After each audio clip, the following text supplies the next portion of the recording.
Hello everyone, I am doctor Rajni. जैसे हम लोगों ने एपिसोड शुरू किए हुए हैं मिस्टर एंड मिसेस तूतू मैम सास बहू खींचातानी। तो इसमें कुछ टॉपिक्स के मैं बार बार नाम लेती हूँ। जैसे ईगो के बारे में भी मैंने बात की है, तो इसका अलग से एपिसोड इसलिए बनाने जा रही हूँ ताकि आपको अच्छे से पता चल जाए कि ईगो क्या है और इसको हमने अपनी लाइफ में कैसे एक्सक्लूड करना है और कहाँ कहाँ पे हमने अवेयर होकर, अगर ईगो की वजह से हमारे रिश्ते टूट रहे हैं, हमारे जो नॉर्मल लाइफ है उसमें डिस्टर्बेंस आ रही है, हमारी जॉब करने में, यहाँ पर हम काम करते हैं वहाँ पे प्रॉब्लम्स आ रही हैं, तो ईगो को हम अच्छे से समझकर उसको उसमें अवेयर कैसे होकर उसको एक्सक्लूड कर सके अपनी लाइफ से। तो इसके ऊपर डिस्कस करते हैं।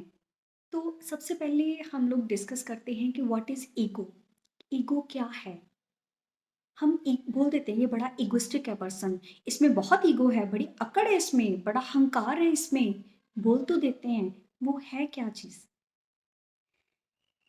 आई थिंक ईगो इज जो हम नहीं हैं वो होने की कोशिश करना। जैसे हम जो हैं वो दिखना नहीं चाहते हैं और जो नहीं है वो दिखना चाह रहे हैं, तो उसको बोलते हैं ईगो। वो इसलिए हम करते हैं ताकि दूसरे लोग हमें अच्छा समझें और हमें सम्मान दें। और कई लोग क्या करते हैं, ईगो को ही प्रेम समझ लेते हैं। कई कपल्स में, कई फैमिलीज में ये बड़ी प्रॉब्लम आती है कि वो ईगो को प्रेम समझ रहे हैं कि ये हम प्रेम कर रहे हैं, ये हमारा प्यार है। तो उसके बारे में भी थोड़ा सा डिफ्रेंशिएट कर लेते हैं, प्यार और ईगो में क्या फ़र्क होता है। प्यार हमेशा ये चाहता है कि मैं आपसे प्रेम करती हूँ या करता हूँ, मैं आपके लिए क्या कर सकता हूँ। ईगो चाहती है मैं आपसे प्रेम करती हूँ या करता हूँ, आपने मेरे लिए क्या किया, क्या किया आपने, मैं इतना प्रेम करती हूँ, आप भी बताओ ना आपने क्या किया मेरे लिए। ये ईगो है। अब ईगो में क्या होगा, ईगो लेकर खुश होता है, ये चीज़ मुझे मिल गई, मैंने इसको पा लिया। प्रेम देकर खुश होता है कि मैंने इसको दे दिया। ठीक है। ईगो झुकाकर खुश होती है, प्रेम झुक के खुश हो जाता है। कई बार होता है ना, हम लोग अपने झगड़ों में बोलते हैं सॉरी बोल के काम खत्म कर देते हैं, झुक जाते हैं क्योंकि हम प्रेम करते हैं। मगर दूसरा ऑपोजिट पर्सन क्या होगा कि जब तक मेरे पास नहीं आता ना, सॉरी नहीं बोलता ना, तब तक इसको माफ़ी नहीं देनी इसको। वो होती है ईगो। ईगो में एक चीज़ और रहती है, पर्पस रहता है। जैसे कई लोग शादी करते हैं ना, तो वो पीछे देखते हैं कि इसका घर कैसा है, इसकी प्रॉपर्टी कितनी है। मतलब लड़कियां भी देखती हैं, लड़के भी देखते हैं, दोनों देखते हैं। जॉब तो जॉब करती है, मेरे मेरे को हेल्प कर सकेगी इस चीज़ में। वो ईगो है। प्रेम कुछ नहीं चाहता। प्रेम अनकंडीशनल है। पर्पसलेस होगा प्रेम आपका, कि बस मुझे ये अच्छी लगी या मुझे अच्छे लगे तो बस लगे। अब ईगो पर्पस देखती है, तो वो ये भी देखेगी इस पर्सन के पास मनी, पावर, कुछ ऐसी चीज़ें हो। जो प्रेम करता है वो ये सब चीज़ें नहीं देखेगा। ईगो मालिकियत करना चाहती है। पत्नी पति के ऊपर मालिकियत करना चाहती है कि ये मेरी है चीज़, और पति पत्नी के ऊपर मालिकियत करना चाहता है। हम मतलब ईगो है तो हम मालिकियत करेंगे, डोमिनेट रहेंगे, एक दूसरे के ऊपर डोमिनेट होने की कोशिश करेंगे। और इस केस में क्या होता है, अगर ईगो सेटिस्फाइड नहीं होती है तो हम लोग क्या करते हैं, हम कंपैरिजन करना स्टार्ट कर देते हैं, हम नफरत करना शुरू कर देते हैं, हम बदला लेने की भावना रखते हैं, हम द्वेष रखते हैं। द्वेष ये तो नहीं होता कि बदला लेते हैं, मगर दूसरे के दुख में बड़ा मज़ा आता है, उसको द्वेष बोलते हैं।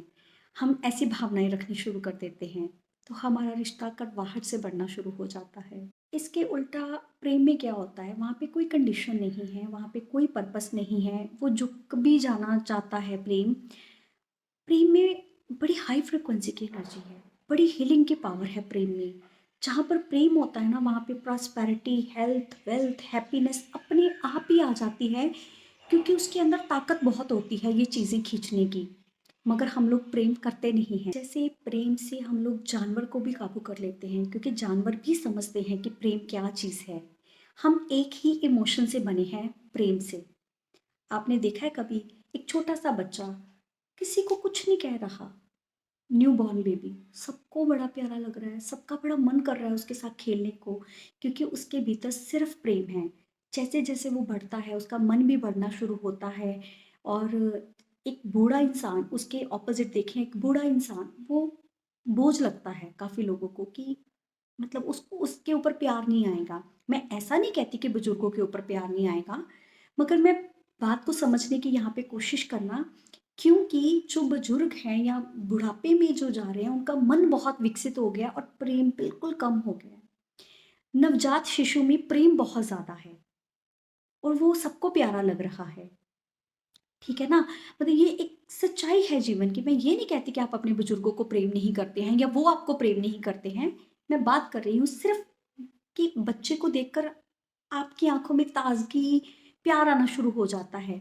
ऐसे ही बुज़ुर्ग को देखकर आपको दया आएगी, उसको मैं प्यार नहीं बोल सकती, उनमें दया आती है ज़्यादा, मगर जो प्रेम है वो कम आएगा। उनमें मन ज़्यादा है, बच्चे में मन नहीं है, बच्चे में प्रेम है। तो भगवान ने हमें एक ही इमोशन के साथ बनाया है, वो है प्रेम। प्रेम में सब कुछ बदला जा सकता है, प्रेम बदलने की ताकत रखता है।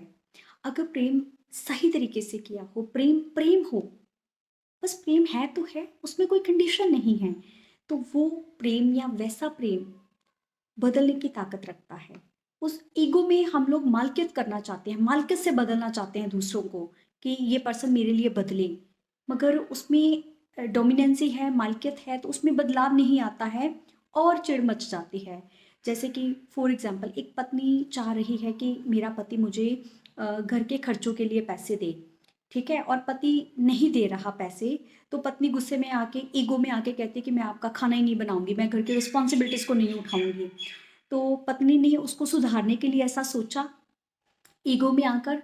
अब पति की ईगो क्या है कि मैं तेरे हाथ का खाना ही नहीं खाऊंगा, मैं खाना अपनी मम्मी के हाथ का खा लूंगा या मैं खुद बना लूंगा, मैं तुझे खाने के लिए बोलूंगा भी नहीं, मैं एक्सपेक्ट ही नहीं करूंगा तेरे से कि मैंने तेरे से खाना खाना है, हाँ मगर मैं पैसा नहीं दूंगा।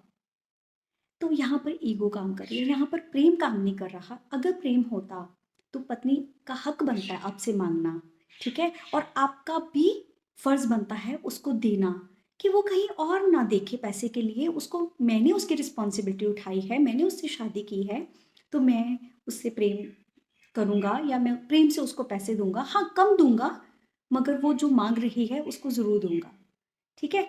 मगर हम ऐसे नहीं करते हैं। पत्नी ने ईगो दिखाई कि मैं खाना नहीं पकाऊंगी, आपने और भी ज़्यादा ईगो दिखाई कि मुझे तेरा खाना खाना ही नहीं है। ये ईगो है। अब ईगो को अच्छी तरह से समझ लेते हैं। दो ईगो होती हैं, एक होती है मैं और एक होती है तू। अब जो मैं वाले हैं वो क्या हैं? मैं बहुत अच्छी हूँ या अच्छा हूँ, मैं सही हूँ, मैं इंटेलिजेंट हूँ, मैं आपसे ज़्यादा श्रेष्ठ हूँ, ठीक है। ऐसी उनकी ईगो रहेगी। मैं पोजेसिव हूँ, मैं जस्टिफाई करूँगा या करूँगी, ऐसी ईगो। इसके ऑपोजिट तू वाले, तुम श्रेष्ठ नहीं हो, तुम अच्छे नहीं हो, तुम इंटेलिजेंट नहीं हो, तुम डोमिनेटिंग नहीं हो सकते, मतलब उसके ऑपोजिट। मगर बात यह है कि एक यूज कर रहा है, एक आई सेंटर्ड है मैं, और दूसरा है तुम, ठीक है, तुम ऐसे हो। इसको और अच्छे से समझाती हूँ। जो आई ईगो वाले हैं ना, इनको क्या होता है कि इनको अगर बुरा कह दिया जाए तो इनको बहुत बुरा लगता है। अब इनको बुरा कह रही हैं तो इनकी ईगो हर्ट हो रही है कि मुझे बुरा क्यों कह रहे हो। सोलर चक्र ओवर एक्टिव है इन लोगों का। तो इनका क्या होगा, इनकी आप करेंगे तो इनसे आप काम ले सकते हैं। अब सब तो अपनी ईगो के बारे में अवेयर नहीं है ना। आप वीडियो सुन रहे हैं, आप चेंज हो रहे हैं, मगर आपको काम निकलवाना है। आपको हम हर किसी से बैर तो नहीं डाल लेंगे ना। आपको बाहर काम निकलवाना है, अपने कोलीग से काम निकलवाना है, आपको अपने घर वालों से काम निकलवाना है, यहाँ तक कि पति से भी काम निकलवाना है या पत्नी से भी काम निकलवाना है, तो क्या करेंगे? आप उनके ईगो को अंडरस्टैंड करें, अपनी ईगो को भी अंडरस्टैंड करें, मेरे भीतर मैं की है या तू की है, और वैसे डील करें। जो मैं वाले हैं उनको बुराई पसंद नहीं है, तो आप उनसे काम लें, उनकी प्रेज करवा के। अब आई ईगो वालों का एक और पंगा रहता है। ये लोग ना अपने से हायर स्टेटस के लोगों के साथ कांटेक्ट रखना पसंद करते हैं, अपने से लो वालों के साथ नहीं। आई ईगो वाले किसी को नीचा नहीं दिखाने की कोशिश करते, ये अपनी लाइन को लंबा कर लेते हैं। जैसे दूसरे की लाइन को छोटा नहीं करेंगे मगर अपनी लाइन को लंबा कर लेंगे, दूसरे को कुछ नहीं बोलेंगे, अच्छा बुरा कुछ नहीं बोलेंगे, मगर उनकी लाइन से अपनी लाइन ज़्यादा लंबी कर लेते हैं। अब तो ईगो वाले क्या करते हैं, जिनमें ईगो होती है कि तुम ऐसे हो, तुम अच्छे नहीं हो, तुम इंटेलिजेंट नहीं हो, वो क्या करते हैं, वो मैं ईगो वालों को या अपने से हाई स्टेटस के लोगों को ढोंगी समझते हैं, पखंडी समझते हैं कि ये पखंड कर रहे हैं। तो ईगो बूथ वालों का ये रहता है कि अपने से ऊपर वालों को तो चलो ये पखंडी समझते हैं, हाई स्टेटस वाले लोगों को ये पखंडी समझते हैं, मगर जो इनसे नीचे वाले होंगे ना उनके साथ इनकी बहुत पटेगी। मैं ईगो वाले दूसरों को तो नीचा नहीं दिखाते, मतलब अपनी लाइन को लंबा कर लेते हैं उनकी लाइन के आगे, मगर तू वाले, मतलब जो तू ईगो वाले है, तुम ईगो वाले हैं, वो दूसरों को नीचा दिखाने की कोशिश करते हैं। इसीलिए इनको डॉग बड़े पसंद होते हैं, जो इनकी चमचागिरी वगैरह करते हैं ना वो इनको बड़े पसंद आते हैं। तो कि ईगो वालों से बात कैसे करें, इनसे हमेशा बात करें क्वेश्चन मार्क में, जैसे कि क्या सब्जी ले आई बाजार से जाकर, क्या आपने ये काम कर दिया, जैसे उनको आप सीधा बोलोगे ना जाकर आपने ये काम किया था, उनकी ईगो हर्ट हो जाएगी, क्योंकि इनको ऑर्डर पसंद नहीं है, ये ऑर्डर देना पसंद करते हैं। तो आपने क्या करना है, इनसे जाकर ऐसे बात करनी है, क्या आप सब्जी ले आए थे, क्या आपने ये काम कर दिया था, तो इनको लगता है हमसे पूछ रहे हैं, तो इनकी ईगो सेटिस्फाइड होती है। इसलिए इनसे जब भी बात करें एक क्वेश्चन मार्क में बात करें। जैसे कि हम लोगों ने बात करी कि ईगो और कुछ नहीं है, जो हम नहीं है वो दिखाने की कोशिश ईगो है। तो दिखावा जो है वो दुख में अल्टीमेट हमें ले जाता है। हम ईगो को तो बड़ा करते जाते हैं, मगर अल्टीमेटली हम खुद उस ईगो से परेशान हो जाते हैं, अल्टीमेटली हम दुख में आ जाते हैं। तो इसका अल्टीमेट सॉल्यूशन ये है कि अगर आपने पता कर लिया कि मैं आई ईगो बूथ हूँ या तू ईगो बूथ हूँ और मुझे क्या क्या समस्याएं आ रही हैं, इससे अगर आप जान जाएंगे तो आप सहज और सरल हो जाएं, जैसे हैं, जो हैं, अच्छे हैं, बुरे हैं, खुद को स्वीकार करें। तो जो आपकी ईगो है वो नॉर्मल होनी शुरू हो जाएगी। सारी समस्या ही यही है कि खुद को स्वीकार ही नहीं किया हुआ, जिसकी वजह से हमें कुछ और दिखने की चाहत आ रही है और वो हमें आगे और ज़्यादा परेशान कर रही है। जहाँ पर हो, जैसे हो, जो भी हो, खुद को पूरी तरह से स्वीकार कर लीजिए। मैंने लास्ट टाइम टीवी पे एपिसोड देखा था, कपिल शर्मा के शो पे देखा था मैंने, गोविंदा जी की वाइफ आई थी। तो गोविंदा जो एक्टर हैं, तो उनकी जो वाइफ आई थी तो उनसे कुछ बातचीत हो रही थी, तो वो बहुत सहज और सरल थी, वो जैसे थी वो स्क्रीन पे वैसे ही शो कर रही थी और सब हंस रहे थे उनकी बातों से कि ये क्या बातें मतलब कर रही हैं। और उनको कुछ और दिखने की चाहत नहीं है, उनको ऐसा नहीं है कि मैं इस हीरो की वाइफ हूँ और मैं ऐसा अपने आप को दिखाऊं, मुझे ऐसा दिखाने की ज़रूरत है। बिल्कुल नहीं, बिल्कुल नहीं उन्होंने ऐसा दिखाया। तो उनमें ईगो ही नहीं आई। ईगो, जब कुछ और दिखाने की चाहत नहीं होगी तो हर्ट किसको होगा। जो आप जैसे हैं वैसे आपने स्वीकार कर लिया, आप उसमें राजी हो गए, सहज हो गए, सरल हो गए, तो आपको ईगो हर्ट क्यों होगी। आपकी ईगो हर्ट तब होती है जब हम बहुत ज़्यादा हाइपर सेंसिटिव हो जाते हैं, कुछ चीज़ों को लेकर लाइफ में सीरियस हो जाते हैं, तो हमें ईगो हर्ट होती है। जब आप रफ एंड टफ हैं, आपने जैसा है वैसे आप अपने आप को स्वीकार किया हुआ है, तो हर्ट कौन होगा। जब ईगो हर्ट ही नहीं होगी तो फिर लड़ाई भी नहीं होगी, झगड़ा भी नहीं होगा। सोल्यूशन क्या है इस ईगो का, हमें लाइफ में ज़्यादा सेंसिटिव नहीं होना है, ज़्यादा सीरियस नहीं होना है, क्योंकि गंभीर होने से हमारी ईगो बहुत जल्दी हर्ट हो जाती है। ठीक है, तो हमें गंभीर नहीं होना है, गहरे होना है लाइफ में, गहरे से समझना है इन चीज़ों को ताकि हम इन चीज़ों को ओवरकम कर सकें। गंभीर हम रफ एंड टफ अगर रहेंगे तो गंभीरता कम होती जाएगी।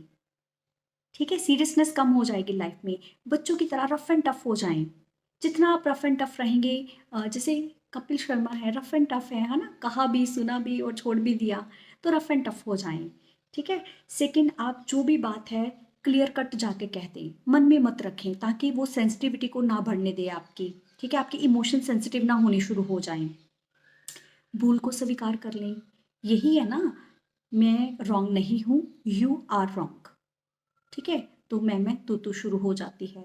तो आप क्या करिए, अगर आपसे गलती हो गई है तो विनम्रतापूर्वक स्वीकार कर लें, मान लें अपनी गलती को, और वहीं पे आपकी ईगो काम नहीं करेगी। मैंने ईगो के बारे में आपको समझाया, आपको आप इन सारे पॉइंट्स को अपने ध्यान में रखें लाइफ में, कहाँ पर अवेयरनेस से आपने ईगो को कंट्रोल करके सिचुएशन को कंट्रोल कर लेना है, ताकि रिएक्शन जो है वो रिस्पॉन्ड में बदल जाए। ज़्यादातर ईगो में हमारे जो रिएक्शन हैं वो होते हैं, ना कि रिस्पॉन्ड। तो अगर आप इसको अच्छे से समझ लेंगे तो आप अपने रिएक्शंस को रिस्पॉन्ड में कन्वर्ट करेंगे, लाइफ थोड़ी इजी हो जाएगी। मेरी वीडियो पसंद आए तो लाइक करें, सब्सक्राइब करें और आगे भी शेयर करें। Thank you.